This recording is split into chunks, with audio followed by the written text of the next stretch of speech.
Facebook post माझी 2019ची त्याच वेळेस टाकलं होतं आणि त्याच 2019ला काय झाले तुम्हाला सगळ्यांना माहिती आहे. असो जाऊ द्या, तो विषय आपला महत्त्वाचा नाही आहे. इथे महत्त्वाची बाब आहे की त्यांनी या गोष्टी सगळ्या लक्ष द्यावं असा विषय आहे. बंद झालं का? यानंतर महाराष्ट्र राज्य इलेक्ट्रॉनिक संघाचे अध्यक्ष सन्माननीय अतुल शेठ परदेशी हे आपले विचार या ठिकाणी मांडतील. छत्रपति शिवाजी महाराज की जय। नहीं चलेगी, नहीं चलेगी, दादागिरी नहीं चलेगी। होश में आओ, होश में आओ, होश में आओ। छत्रपति संभाजी महाराज की जय। जय भवानी, जय शिवाजी। धिक्काराचं, धिक्काराचं, धिक्काराचं, धिक्काराचं. आमदार शरददादा सोनवणे दादा, खरं तर हे तुम्ही तुमच्या नावापुढं या तालुक्यात आल्यानंतर लावून घेतलंय, त्याचं तुम्ही गॅजेट केलं. हे दादा शब्द फक्त तुमच्या नावापुढं लावणे इथपर्यंत बरे आहे, पण खूप दादागिरी करून ज्या पद्धतीने तुम्ही तालुक्यात गेल्या काही वर्षामध्ये वागताय, समीरने शब्द वापरला नाही पण तो जाणीवपूर्वक शब्द वापरतो की हा एवढा माज बरा नाही आहे. ही शिवजन्मभूमी आहे, ही शिवजन्मभूमी अनेकांचा माज या ठिकाणी जिरवते.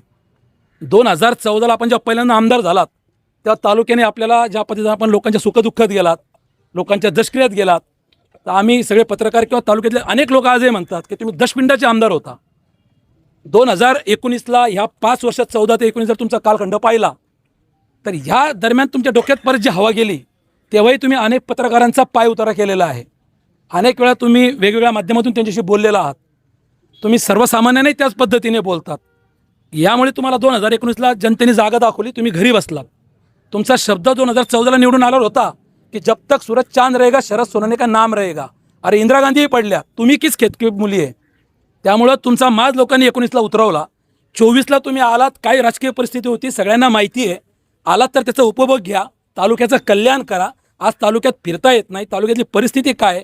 पर्यटन तालुका महाराष्ट्रातला पहिला घोषित झाला आपला जुन्नर तालुका, आणि आपण शिवजन्मभूमी म्हणतो. तुम्ही स्वतःला शिलेदार म्हणवता आणि काय आज तालुक्याची वाट तुम्ही लावून ठेवलेली आहे. आणि याचं खापर तुम्ही या पत्रकार बांधवांवर फोडणार काय.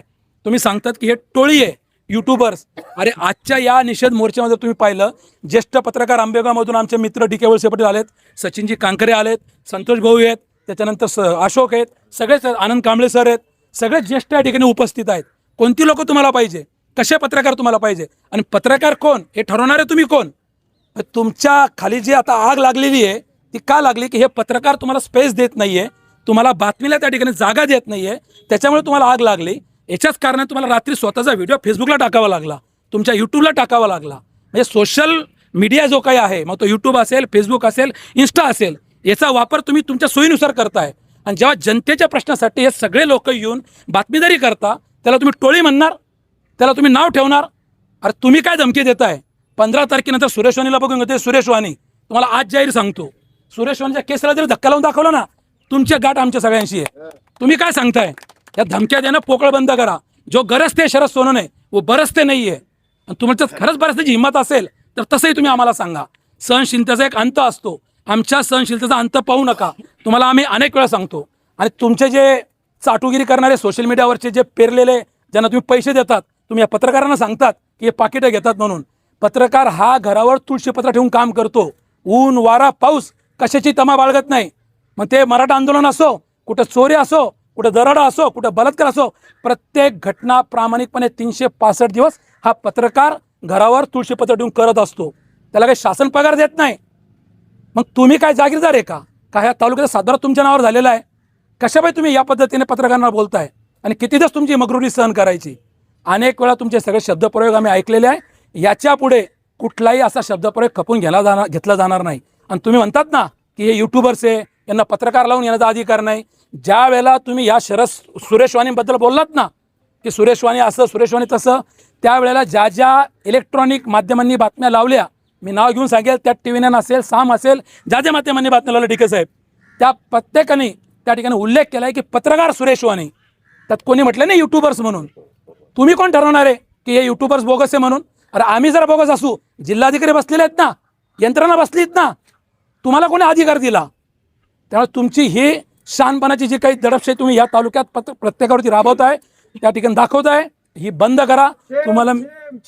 तुम्हाला मी महाराष्ट्र राज्य पत्रकार संघ मुंबई यांच्या वतीने कडक इशारा देऊ इच्छितो. आता समीरने सांगितलं अनेक पत्रकारांनी सांगितलं जर तुम्ही सुधारला नाही तर याच्या पुढे तीव्र आंदोलन राज्यभर छेडलं जाईल. पण समीर आजच सांगतो की आता मालेगावमध्ये आंदोलन सुरू आहे. पत्रकार संघटना शांत बसलेल्या नाही. जालन्यामध्ये आंदोलन सुरू आहे, अमरावतीत आंदोलन सुरू आहे. माझं या निमित्ताने या शासनाला प्रशासनाला आम्ही आता जे काही ठिकाणी निवेदन देणार आहे त्याच्यातून एकच मागणी आहे की शरद सोनवणे यांच्यावरती त्या ठिकाणी सुरेश वाणी आमचे ज्येष्ठ पत्रकार यांना धमकावल्या प्रकरणी धमकीचा गुन्हा त्या ठिकाणी दाखल झाला पाहिजे. खोटे नाटे गुन्हे पत्रकारांवर दाखल करतात, खंडणीचे गुन्हे दाखल करतात आणि तुम्ही ज्या वेळेला पत्रकारांना धमकी देतात तुमच्या शेजारी DYSP बसलेले असतात, PI बसलेले असतात, तहसीलदार बसलेले असतात, प्रांत बसलेले असतात. कोणाची वाट पाहते प्रशासन गुन्हे दाखल करायला? तात्काळ या ठिकाणी त्या ठिकाणी गुन्हा दाखल झाला पाहिजे शरद सोनवणे यांच्यावरती. शरद सोनवणेंनी सुरेश वाणींची जाहीर माफी मागितली पाहिजे, नाहीतर हे आंदोलन यापेक्षाही पुढील काळामध्ये तीव्र करण्यात येईल. या निमित्ताने मी जे काही आमचे जुन्नर, आंबेगाव, खेड, शिरूर, पुणे जिल्ह्यातून अतिशय कमी वेळामध्ये फक्त मेसेज गेले, कॉल गेले आणि मोठ्या प्रमाणात हे सगळे पत्रकार बांधव या ठिकाणी उपस्थित राहिलेत. मी या सगळ्या पत्रकार बांधवांचा मनपूर्वक या ठिकाणी आभार मानतो. खरं तर आपल्याच पत्रकार बांधव आभार मानायची काही गरज नाही, परंतु आपण हक्याला साथ दिली. याच्यामध्ये तुम्ही print media, electronic media, digital media कुठलाही विचार केला नाही आणि सगळे एकाच बॅनर खाली आपण एकत्र पत्रकार म्हणून आलो. त्यामुळे सगळ्यांचे आभार मानतो आणि पुन्हा एकदा शरद सोनवणे यांना या ठिकाणी इशारा देतो की आपण आपले बेताल वक्तव्य करणं आता बंद करा, नाही तर तुमची जागा दाखवल्याशिवाय आम्ही शांत बसणार नाही. धन्यवाद.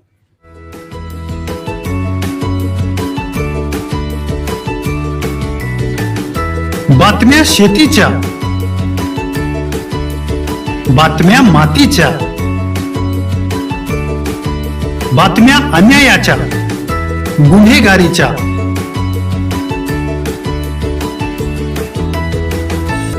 राजकारणाच्या आणि समाजकारणाच्या,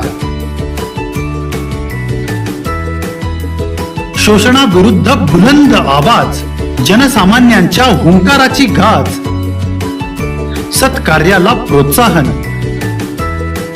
दुष्कृत्याला अनुशासन,